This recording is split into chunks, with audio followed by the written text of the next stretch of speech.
it's just such a common story in the military where you have this incredible man who has gone through so much and been affected by so much, but is still the man you love, but you are begging him to please talk to someone, get help.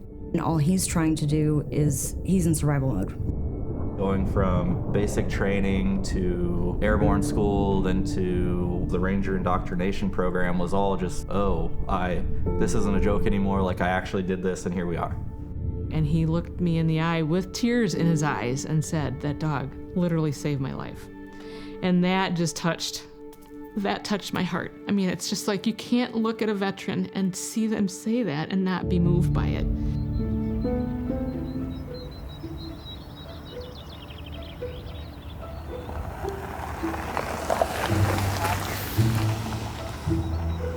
There he is. You ready?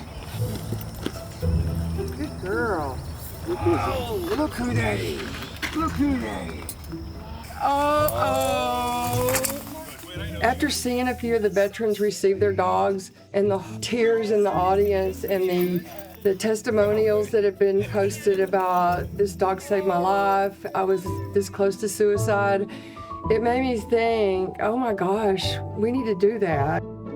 Sometimes when we play ball, he'll throw it, I'll throw it, and he'll go get it and bring it back. Good deal. So if you can start capturing that, Okay. he could go to a veteran that maybe needs assistance picking things up off the ground. He goes, he grabs things, he can bring them back.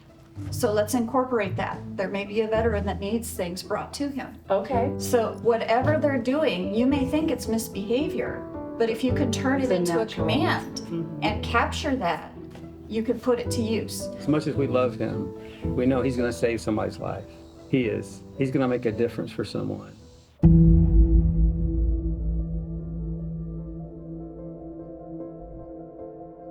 I met Brian online.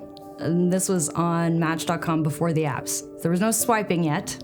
I thought, you are too young, you are in the military, pass. But he was very persistent and kept messaging me and just said, let me take you out to dinner. So we went out to dinner and I adored him. I mean, we had an amazing time, we laughed. He was cute as could be, so I thought, well, worst case scenario, I'll chew you up and spit you out. This one we bought without a motor, and we decided to be daring and put a motor out of a newer, bigger vehicle. It's kind of like Frankenstein together.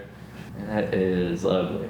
I ended up deploying 8 times. I really thought that, this is something I'm really well suited for. I always had this assumption or impression of myself that you've seen some things and experienced things that most people will never experience, and it seems like I'm taking it in stride, and maybe I'm that person that just needs to be doing this sort of thing in my life. The deployments were really, really difficult. Each deployment, when he came home, it got harder and harder, and I could see him changing, and there were a few in there, maybe 2 that were particularly difficult, that when he came home, I could tell there had been a massive shift, and what he had experienced over there had impacted him.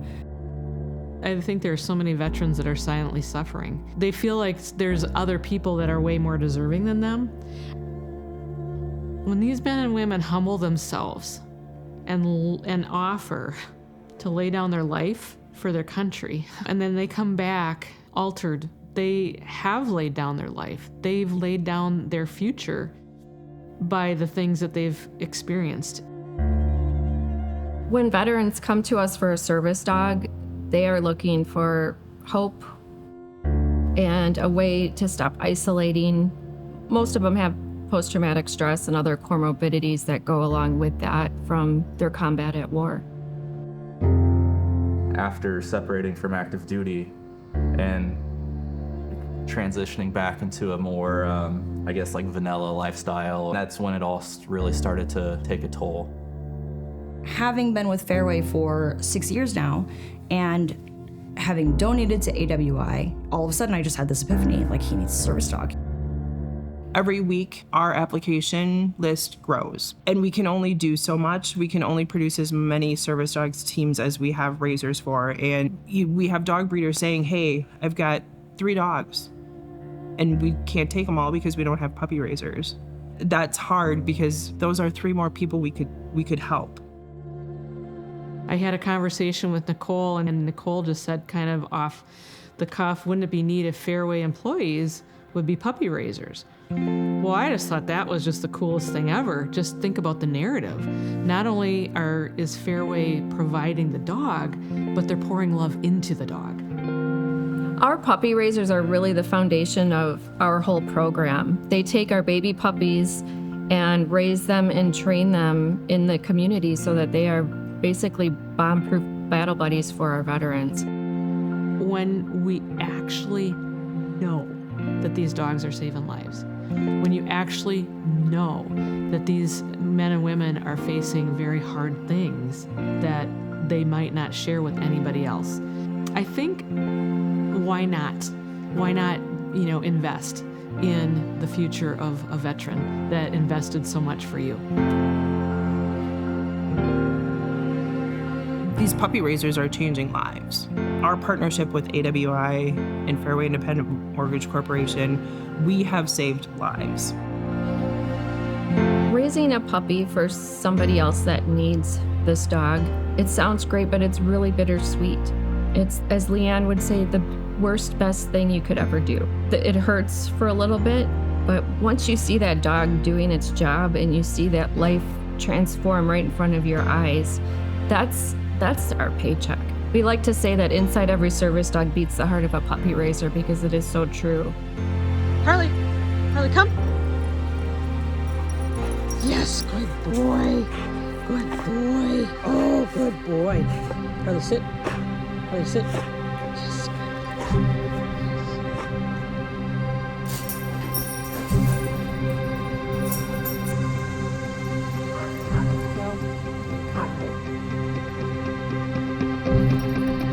Harley, come. Harley, come.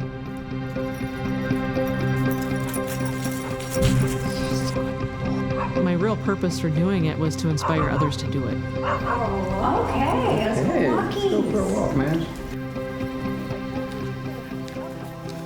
Look, I can feel why a veteran would find it so soothing to have someone like Swartz. He's my service dog now, but he's going to be someone else's soon. And he's going to make a difference in their life just like he's made a difference in mine. Tony, come on over. Okay, come on, Swartz. So the idea is to have him sit, Okay. and then you and I should be able to shake hands Okay. and say hello. Somebody is going to need Wheezy more than I do, and they're going to love her, and she's their reason to get up in the morning, and I can do that. I can give a part of my heart to somebody else. Now these guys are pretty young, so I'm not expecting anything fancy here. I'm just showing you guys what I would expect from them. Sit. Sit. Good. Sit. How are you doing? I'm doing well. see How are you? I love your puppy. Thank you. Would you like her name is Wheezy. Is She's it? a golden doodle. 14 weeks old, and she's training to be a service dog for a veteran. Really? Can I pet your puppy? No, she's in training right now, but thank But you. dogs love me. I know, but she's in training right now. Thank you. Awesome. Okay, Perfect. let's Thank go. you. It's worth it to see him make a difference for someone else. I mean, I'm excited about it, actually. Excited to give him to the vet. It's so conflicting. I'm super excited for the vet, and I'm going to be sad at the same time. I mean, Louise basically jumps right in with, "We want to give your family a dog." And I was almost in shock. I didn't even know how to respond because I was not prepared for that in any way. And she said, they instantly told me about Harley. Julie and Brian, come on up Julie, here. come on down. And they said, "Can you be at an event in Temple, Texas on August 3rd, which was like a week or two away." Obviously, they didn't really say black and white, but Harley will be coming back to your family in November for placement. And thank you, Brian, for your service and sacrifice. It's just been an honor to meet them. Just a delightful couple. And I know we heard from you last night, but she said she was pouring love into Harley so Harley could pour love into you and your family. Being up on that stage and finding out that we're actually getting Harley was just extremely emotional. So We were obviously an emotional wreck, and we got Harley 2 months later. I just felt so at peace and trusted Sherry so completely. I mean, I'll never understand how she was able to do what she did because of what I have with Harley. I can't even, the amount of like thanks and gratitude I have for what she did is, I could never communicate to her or to anyone really. It's not only is it saving a life, which is admirable, but what I see, I look at Brian, I'm so proud of him. He is living a life of abundance, and he is giving back, and he is living full of joy. The time and the love and the effort and the training that she single-handedly poured into him is the gift that it's completely changed our family. What I told Custom Canines is I said, well, you may want to get a Custom Canines in every state, because that could be a vision of having Fairway employees raising puppies in every state. We have the potential of changing a lot of lives and being at the front of this amazing opportunity, and very thankful for those 3 raisers in Texas that they're kind of the first experience of this. I'd say if you have the capacity to pour your heart and soul into something, that you're going to be able to know that one day you're going to give to someone else to protect them, to possibly save their life. If you have that ability, that you should absolutely do it, because if it wasn't for people doing that, my life would never be what it is today. I'm trying not to cry, but I feel like I got my husband back. Ultimately, I feel like for the first time in 8 to 10 years, I feel like I'm with the man that I met and fell in love with. And that's all been since we got Harley.